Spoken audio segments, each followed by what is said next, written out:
Greetings, movie fans, and welcome to SMG Movie Talk. And today's episode is going to be a little bit different than most of my other videos. Instead of talking about and reviewing a movie, I'm going to talk about a TV show.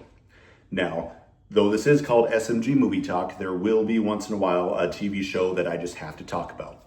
And in this case, that show is The Paper. So for those of you who aren't familiar with The Paper, it's actually a spin-off of the TV show The Office. Now, The Office is one of my absolute favorite TV shows or sitcoms of all time. It's one of those shows I could just watch nonstop. I think I've watched every episode, dozens of times, especially the early, first 6-7 seasons. But it's a show that I could just watch over and over again. And it's a show I can still pick up little comedic bits that maybe I missed or forgot about or something like that years on later. So this show, The Paper, basically takes place 10 plus years after the events of the original Office. And the premise of The Office was basically there was a documentary film crew following around a paper company in Scranton, Pennsylvania. Well, now the idea of this show is that that documentary crew is continuing their work and following this new company. Now, as I go into details here, I'm going to avoid spoilers for the most part, but I will probably spoil the first episode because really the first episode sets the groundwork for the rest of the season. So as I go into details and all that, if anything feels spoilery, it's probably just in the first episode. So I do apologize in advance if I spoil anything, but I really can't talk about this show too much in depth without going into those details that are laid out in the first episode. So here we go. Now, The Paper, basically the idea is the company of Dunder Mifflin from The Office. It got bought out by another company. They kind of moved around and all that. Now they operate in a building in Toledo, Ohio. And this company now, they offer different paper services. So one of their big things that they sell is toilet paper. That's kind of their bread and butter. That's where they make their most of their money. But they also do operate a newspaper. It's called the Toledo Truth Teller. And basically it's a piece of crap newspaper for the most part. They release a print version, but they also have their digital version that is very clickbaity and ad filled with ads and all that. It's one of those that you try to click on an article because you want to learn some information, and you have to click on next, and constantly click on the next button to see more about the article before you go through probably 10, 15 pages before you even get to the article or the core of what you're trying to read about. And so that's kind of where this newspaper currently exists in its new form. So then we meet Domhnall Gleeson's character. His name's Ned, and he's the new editor-in-chief of the newspaper. And he comes in and he basically wants to make whatever changes are necessary to make this newspaper a reputable one, where they actually have real hard-hitting articles, where they're actually investigating things going on in the city and all that. So that's basically what he wants to do, but everybody's fairly resistant to it. So a few of the other characters you have in this TV show. So you've got a woman by the name of Esmeralda, and she's played by, I believe the name is Samantha Impactatore. Something, I could be butchering that last name, and I apologize for that. The actress is from Italy originally, so she does have a thick accent in this show. And basically, she was the previous head of the Toledo Truth Teller. Now she's still existing in a capacity going forward, but she kind of feels miffed that this new guy's coming in and ruining everything she has done and built and everything. But the truth is, everything she did and built was junk for the most part. A lot of the other characters that kind of fill out The Office are just they feel like background characters at first, but as the show goes on, they fill out their personalities a little more and you get to know their characters a little more. Much like the first season of The Office, where you just had your kind of main 4 or 5 characters, and then the others kind of went from background characters to more prominent characters as the show went on. So that's kind of where we're at in this show, in the paper, where a lot of these characters, you just kind of get to know more and more and unpack them more as the show goes on. But one of the other main characters, she's played by Chelsea Fry, and her name is Mare. And basically she used to do like different reporting and things like that when she was in the military and things like that. But now she's just been doing just junk articles and all that for the Toledo Truth Teller. But Ned now wants her to kind of step up and do some real reporting. So that's kind of where her character's going in this season, is she's starting to do some real investigative journalism, do some real true reporting, and really come into her passions a little bit as a reporter. Another character that you do see in this show is a familiar one to Office fans, and that is Oscar Nunez, plays Oscar Martinez. So you know him from the Office. He played an accountant in that show, and he's back in this one playing his same role as an accountant. And at first he's very taken aback seeing this documentary film crew come back in, and he's very hesitant to have anything to do with them because he hated his life being filmed previously and doesn't want to have anything to do with it. He kind of becomes a little more comfortable with them as it goes on, but there's certainly a lot of resistance to the existence of this film crew. So as a whole, what do I think about this show? Again, I don't want to go into any other spoilers, and I already have, but I really do enjoy this show, The Paper. Now, if you hold it up against The Office, there are some things that don't quite match up.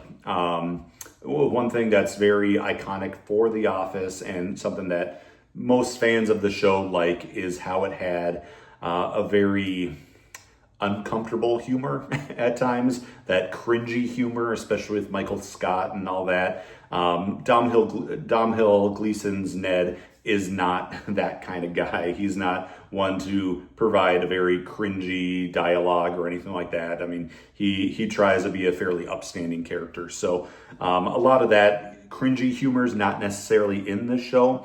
So you might miss that a little bit, but you do get elements of it. The writers and producers and all that are still the same people. So you do get some elements of the cringe that you got from The Office, just not as maybe heavy-handed. Now, I wouldn't go as far as saying, oh, The Office has gone woke or anything like that I'm sure a lot of people would complain about, given just how many years have passed since The Office. And I wouldn't say it's that way at all. It's just the kind of humor has evolved a little bit. And I'm sure as we go on and we get to know some of these characters more and all that, we will get that cringy humor that we've come to love from The Office. I will say, I probably say that The Paper is closer to Parks and Rec than it is to The Office, as far as kind of the character development a little bit. You don't have your Dwight, you don't have your Michael, but the characters still kind of fill out this world in a very lived-in manner, and you get to know a lot of other characters that work outside of this main office. So while the newspaper, the Toledo Truth Teller, is really the company that we focus on a lot, you get to know some characters that work for the toilet paper company and some others that kind of live in this world as well. So that's cool to see. And that's kind of how it feels similar to Parks and Rec in many ways. I will say this show, it has a kind of an earnestness about it that I really like. The character of Ned, Domhnall Gleeson's character, he's very kind and a very sweet guy. He's someone that you would love to work for. He plays a boss that you could actually see yourself working for, you would believe in, you would appreciate him as a boss, where you don't really get that in The Office, where, I mean, basically, whether it's Dwight or whether it's Michael, or I guess later Dwight, or whoever's in management in The Office, aren't exactly people you'd want to work for. And you do get that out of Ned in this show. He is a character or a person you would want to work for. As it goes on and this newspaper starts to actually produce good and solid news articles and all that, it starts to become a reputable newspaper, and one that you could actually see people wanting to read and work for and everything. So I like the development we've seen in just the 10 episodes that this season's been on so far. We won't go into all the other details about where some of the characters go and what happens with them and whether or not there are any romances or any of that kind of stuff. I'll leave that for you to watch. But I will say, as a whole, as an Office fan, I did like this show. I did appreciate it. I wouldn't necessarily put it on top tier with The Office or with Parks and Rec or anything like that. But like The Office and like Parks and Rec, I mean, both those shows, the first season was a little tough to get through. A little tough to get to know your characters, a little tough to appreciate the story it was trying to tell. And I will say this first season, I feel it feels more digestible than the first seasons of those shows. So it almost feels like it has a leg up in that capacity. So I'm just hoping as we go on, it's already been renewed for a second season. I just hope that we continue down on this trajectory. I'm hoping that we still see a lot of great development out of these characters, that it just continues to be a show worth tuning into. I would say week after week, but I guess if they're doing these annual episode dumps, then binging year after year. I mean, I've watched the 10 episodes and I'm planning on probably the next few weeks or months or whatever to watch them again, because I'm sure there's stuff I didn't quite pick up on. No, I guess I'll also say, when it comes to tying into the original Office, you've got Oscar, so he's kind of the through line between the two shows. Beyond that, they're not being too heavy-handed on the connections. The very beginning of the first episode, you see kind of where Dunder Mifflin went and what happened to that, and you get a character that you see then. But besides that, in Oscar, there's not a whole lot of heavy-handed ties to the original show. You do get some winks and nods and little things you can kind of appreciate as a fan of The Office, but they're not just slapping you with cameos. They're not just trying to be The Office again and show the same elements over and over again. This is a new show, a new world. It just lives in the same world as The Office. So anyways, I don't think I'm going to necessarily give a rating or anything like that, but I did like it. I did like where we've gone from the original show to now. If you are a fan of The Office, I suggest you go ahead and check it out. I think you will appreciate it. If you're not a fan of The Office, I don't know what to tell you. It's probably not going to be your type of show either, but if you want to give it a chance and see if there's maybe a new show you'll want to check out, go ahead and do so. It's on the Peacock. It's called The Paper, and I think you'll like it. So thank you for checking out my channel. If you haven't had the chance to do so, please like this video and subscribe to my channel. I'm on the journey to 100 subscribers. I'm in the high 30s right now and trying to hit that goal of 100. Once I hit 100, I will release a video of my top 25 favorite films of all time. So that's my goal. That's where I'm headed towards. I'm still working on all the details with getting microphones and cameras and all that kind of stuff. I have a lot of the equipment I need. I've got my lighting, I've got my computer, I've got my editing software. Still haven't figured out how to use it all yet. I do have a kind of mixing board and a microphone, so I'm on track. I just need to get a good camera, get some maybe sound dampeners and a few other things for the walls to kind of not be so gray. In fact, probably didn't wear the best shirt in the world, but it's an Office shirt. So, that's kind of why I wore that today. But get a few other pieces to kind of make this a little more tangible of a channel, and just hoping to see where it grows from here. So if you get the chance, please subscribe to the video, like the video, leave a comment, and share the video. Share it around, maybe get a few other people to subscribe to this channel. That'd be a great help. Thank you all for checking out this video today. Really appreciate you being part of this journey with me. And until next time, be kind to one another. Thank you.